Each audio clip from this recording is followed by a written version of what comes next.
lot of the things that we do here. We're focused on a lot of different ministries, whether it's our music ministry that you hear today, thinking about missions, thinking about our outreach in the community, thinking about our youth, our children, future meeting space, thinking about our budget.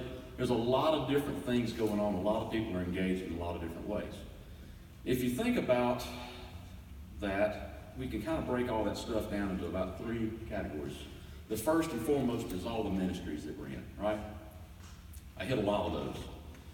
A lot of us are involved in different ways in those ministries. We also talk about staffing. Who's going to do those things? And when I say staffing, I don't just mean the folks that are on staff like Chris, Greg, Garrett, I'll forget everybody, but it's us. It's the people that are involved in the church, okay? And how do we engage, how do we utilize the skills and resources that God has given us? So we talked about what we do, we talked about who's going to do it. Well, then you got to think about what do you need, where do you need to do it, right? Which is kind of meeting space. What does that look like? So when you think about all these things, depending on what your ministries are, your meeting space has to start looking a certain way. Or you have to have certain things. You got to think about how you're going to do that, where you're going to do it. You're going to do a lot of ministries, you're going to have the people to do it, right? The more people you have drives back into space, right? So it's all interconnected. So far, we haven't been doing a great job of tying all those links together. We've been working at it, but it hadn't really had a lot of structure and focus to it. It's one thing to see there too, and especially at this time of year, and this is not a stewardship presentation, by the way, but it comes into it. Where all 3 of those things overlap comes into our budgets, right? Our cost to have a place to meet, our cost for our staff, our cost for the ministries. It's all interwoven and it all overlaps in our budgets.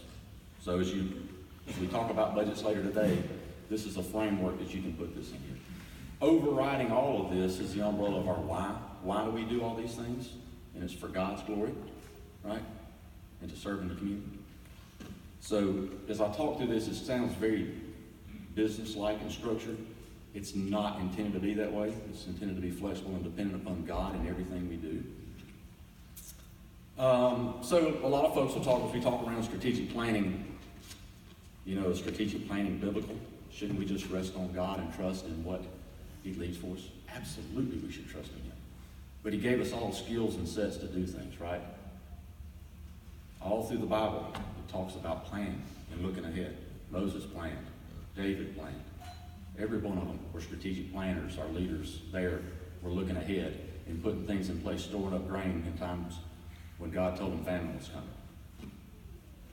So what we're talking about here is trying to develop a strategy that brings all this stuff together. And so that what we're doing with youth is at least connected somewhat with what we're doing with our music ministry. And what our music ministry is doing is connected with our missions. Doesn't mean we're going to do all those things together.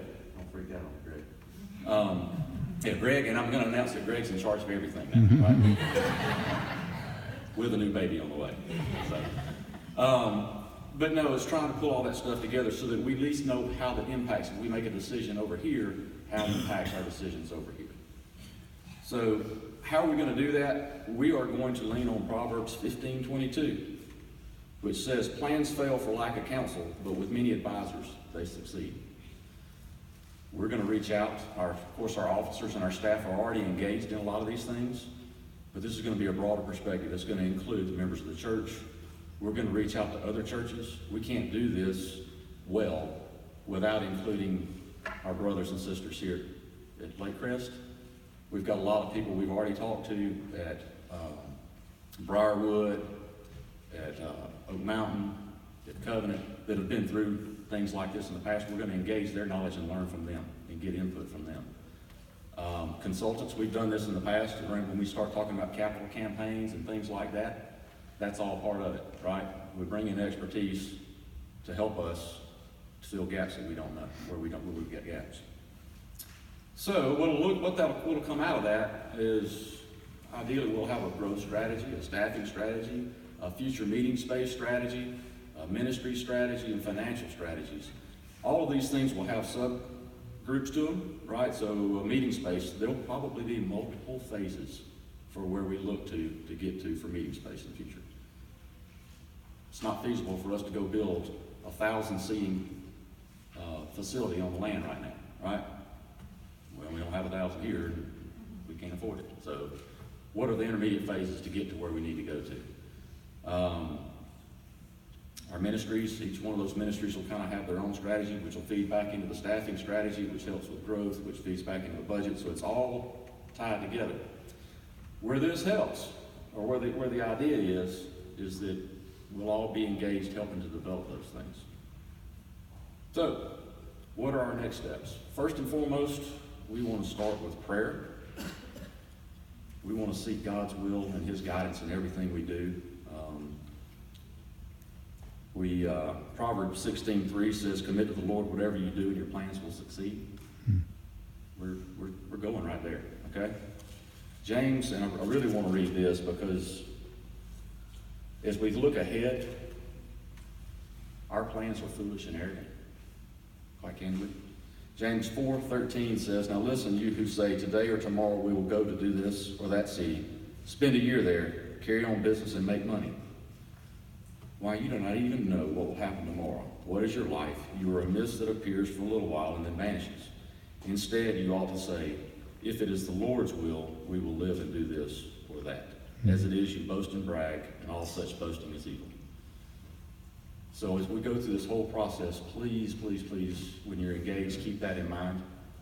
Everything we're trying to do is seek the Lord's will, utilize the skills and resources that He's given us to do that, to bring it together. But I don't know what He's going to do.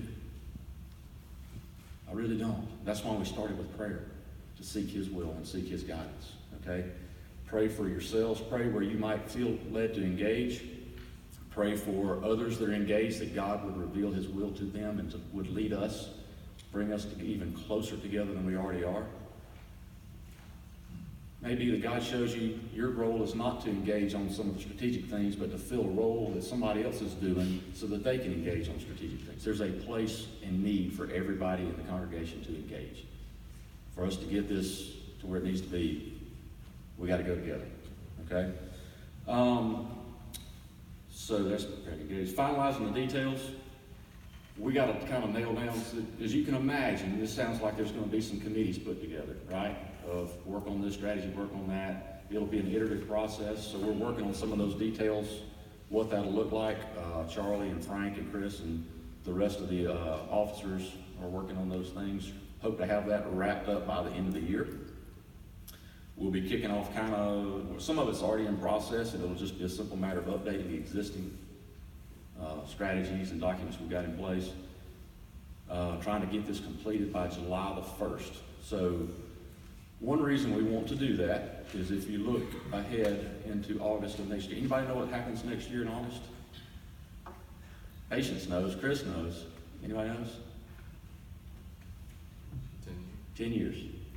Our 10th anniversary is next August. Okay?